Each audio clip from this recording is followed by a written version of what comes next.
In the grand tradition of playing the latest Obsidian game and thinking about how Bethesda would have done it worse or better, The Outer Worlds 2 has got me thinking a lot about its space-bound solo space sim sister from another studio, Starfield, which, as we all know, left a lot to be desired from various portions of the community. Shame we can't just tell them kindly to bugger off. For some, it wasn't Bethesda enough. For others, it was too Bethesda.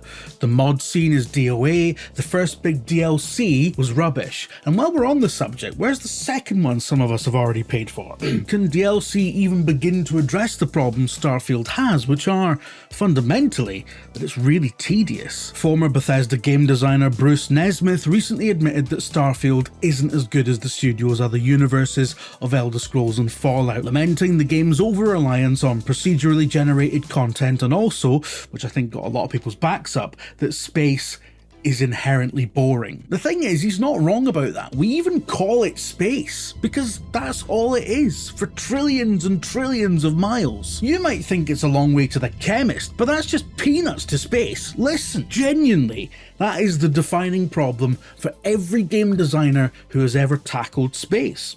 How do you fill the unfillable? How do you make space exploration fun? How do you make space travel compelling?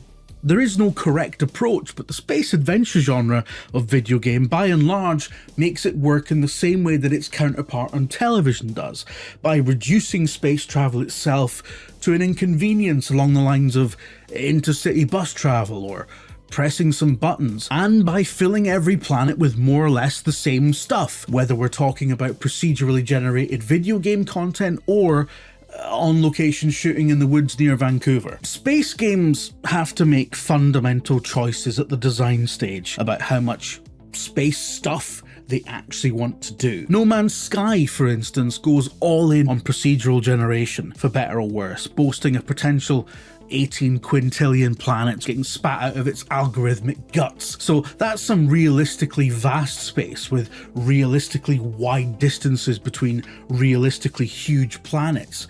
But those planets don't orbit their suns, they don't have seasons, it doesn't have any realistic systems that govern the position of its celestial bodies or the flow of trade across its various civilizations. No Man's Sky is not a space sim, it's a crafting and inventory management game with immaculate sci-fi vibes, full of infinite resources to seek out and gather to your own ends. Not a space sim as such, but a stuff sim. Interplanetary travel in No Man's Sky is less a simulation and more an elaborate loading screen, achieved with a lot of trickery that's pretty obvious once you notice it. Not a diss, not a complaint. Trickery is how video games achieve basically anything complicated.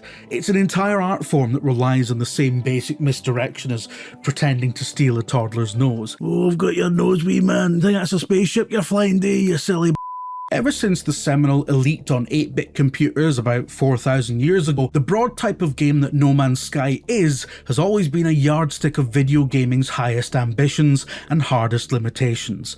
In the early days, the most desired and least achievable feature of the genre was the ability to get off the damn ship. Paradoxically, this is what I always wanted to do in a space sim when I was a kid. Just get out and walk around. 1993's Frontier Elite 2 from David Braben, which is still a ludicrously impressive piece of galactic simulation, allowed you to live another life in a speculative sci-fi future as a jobbing sort of contractor, explorer, mercenary, bounty hunter, pirate, drug smuggler, petty criminal, chartered passenger shuttle, whatever you want, in a vast, hyper-detailed simulation of the Milky Way galaxy where you could actually land on planets, which was mind-blowing at the time. And it wasn't achieved with a convenient cutscene or a fade to white as you hit cloud cover like in that Star Wars Outlaws game, which I actually like a lot, but that's by the by. But in Frontier Elite 2, you could fly into a planet's atmosphere, jet around like an airplane, land, take off again, and speed off toward another entire planet that's millions of miles away completely seamlessly,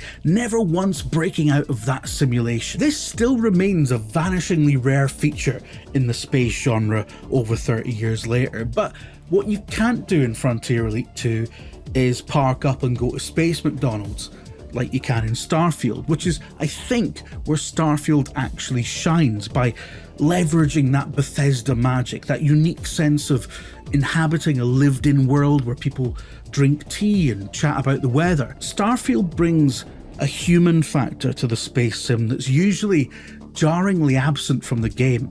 It says a lot that the worst bits of Starfield, the bits everyone hates, are the vast stretches of real estate populated by procedural generation, or in other words, the parts where the human factor is least involved. Convincingly sending a player to space in a video game is about as difficult as actually flying someone up there. Well, it's not really, but go with me on this, right? In both cases, there's copious amounts of energy and weird maths involved, and the nagging question of whether it's even worth the trouble. Games like the Mass Effect trilogy and the Outer Worlds saga feature no direct spaceflight at all, but fling players into intriguing worlds of combat, politics, archaeology, and espionage in much the same way as their fantasy counterparts do, but with blinking control panels and alien landscapes as a backdrop instead of, I don't know, castles and rivers full of discarded excrement. And they're all the better for it, because instead of trying to answer questions like, how do we convincingly portray astronomical distances while the player is sat in the cockpit, they're answering more pertinent questions like, can I pump the blue NB Science Princess? With, yes, you can pump the blue NB Science Princess. I'm not saying that space flight, space exploration, landing on random planets and sniffing around, I'm not saying those things shouldn't ever be attempted. I guess I'm saying that a Starfield sequel, if one ever happens, should be more stringent about its priorities. Push the Todd Howard sliders up and pull the David Braben sliders back down. And I'm not being facetious here. Every studio that's tackled the space sim has started with the same basic ingredients and fiddled about with the sliders to get to their particular vision. That is always compromised in some way, because you can't just do everything in a video game. It's like a video game in and of itself. You've got a finite amount of time and resources, and so you've got to decide where best to deploy them. And the choices you make early on in that process limit what you can do later on. What questions do you ask when you start making a space sim? Are we going to focus on combat or exploration? If we focus on exploration, are we talking about a wilderness of spacebound curiosities, or are we making planetfall? If we're landing on planets, what's the ratio of lonely sunsets on barren rocks versus bustling cities and interstellar civilization? Can we land anywhere on a planet, or only in hand-designed, predetermined areas? Does this have multiplayer? What do we do about Earth? Do we just not have Earth?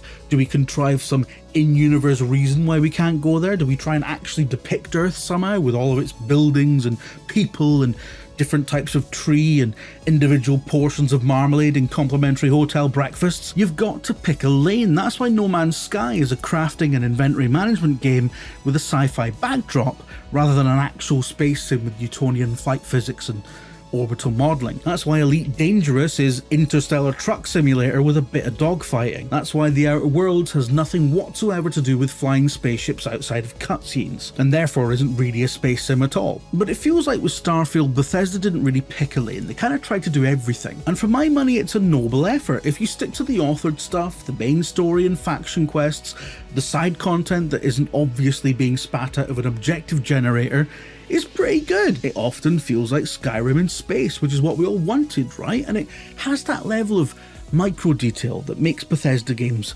so compelling. The mundane stuff that just makes the world come together. You can fling a sandwich down a hallway or steal a parsnip, eat at Denny's, wear a hat, whatever you want. Not to mention the shipbuilder, which is just an incredible standout feature that everyone loves for good reason. But Starfield also fancies itself a bit of Elite's gig economy and dogfighting, neither of which it does particularly well. It has a smattering of the No Man's Sky stuff, procedurally generated planet surfaces, land anywhere, gather resources with a mining laser, build bases, marvel at the local flora and fauna, but why? The game rarely gives you a reason to actually engage with any of those systems. They're just kind of there. Every time you land on a planet, the game generates this massive square map with about 5 points of disinterest, or more or less the same 5 points of interest that you get wherever else you land on any other planet in the game. And the distance between those points of interest is comically large, to the point where the most requested quality of life update to the game turned out to be a Mako, a space car,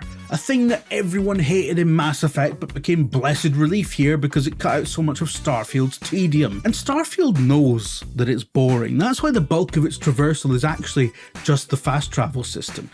For all the time that's been spent on letting you fly the ship, you rarely actually have to do it, which flies in the face of Todd Howard's grand vision of a NASA-inspired space sim that we'd all find compelling because of the tactile equipment and the wonder of staring at edge-lit planets from orbit and thinking about Carl Sagan's pale blue dot monologue because, as ever, he's trying to relive his mid-20th century American youth via the power of Gamebryo. Can you imagine how baffled Carl Sagan would have been by Starfield? I don't know why this video game is so embarrassed to actually let me play it. The point is this: there's so much in Starfield that's completely worthless, from its core ideas to its vast empty spaces. There are premium add-ons that add everything from dungeons and crash sites to full-on faction quests, companions and DLC-sized expansions.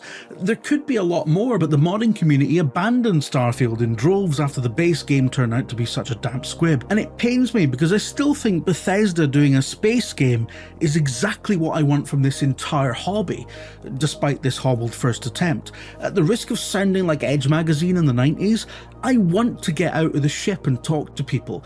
I want to go to the shop and buy a snazzy outfit. I want to read people's emails and steal their stuff. I want to break into cabins and rifle through suitcases on an enormous interstellar cruise ship full of rich arseholes. That mission was really cool, by the way. Now, I know that the Outer Worlds games and Starfield actually have very little in common beyond some superficial similarities.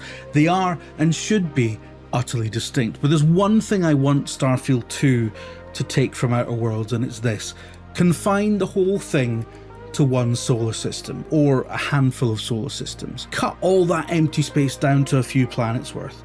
Solar systems are diverse places. The one we live in is everything from subterranean oceans of ice moons to the peaks of Martian mountains, storms of liquid methane, cascading sheets of molten metal, shops called Boots that sell deodorant, sandwiches, chewing gum, umbrellas, but not actual boots. You don't need 1,000 planets to compel me to explore. You need something worth exploring. That's why Hello Games is obviously betting that the No Man's Sky concept works just as well on a single planet as it does on a quintillion. And you might think that the idea of a Starfield sequel being 1,000 times smaller than the original is a ludicrous proposition, because video game sequels have to be bigger and better every time, right? But Bethesda themselves have learnt this lesson before. The Elder Scrolls 2 Daggerfall boasted a procedurally generated world twice the size of the island of Great Britain, but there was nothing there more compelling than Swindon on a Tuesday afternoon. The game was enormous and therefore boring. And you could sit there and go, well, life in a quasi-medieval fantasy world probably would have been kind of a slog, horses aren't very fast, everyone's got diphtheria. Or you could go back to the drawing board and make Morrowind, a sequel to Daggerfall that was a decimal point of a percentage of the size, but a billion times more interesting. Because rather than being filled in with a computer program making Lego towns, everything in Morrowind was hand-placed and handcrafted. Whether it's procedural generation, machine learning, large language models, replacing voice actors with speak and spell text-to-speech nonsense or whatever, computers can fill endless blank spaces with increasingly less prompting now than they used to need. But as we know from decades of video game history, none of it is worth a f*** without the human factor. If you take that away, you've got nothing. And given that Starfield's biggest triumph is that it brings humanity to the fore in a genre that often sidelines it, it not only makes sense, but it's imperative on Starfield 2 to narrow its scope and double down on the human factor. If they actually make a sequel, I suppose we'll find out by 2070. Jim, why have you made a video about Starfield in 2025? I don't know, something to do, right? It's not as if Valve have just announced a console.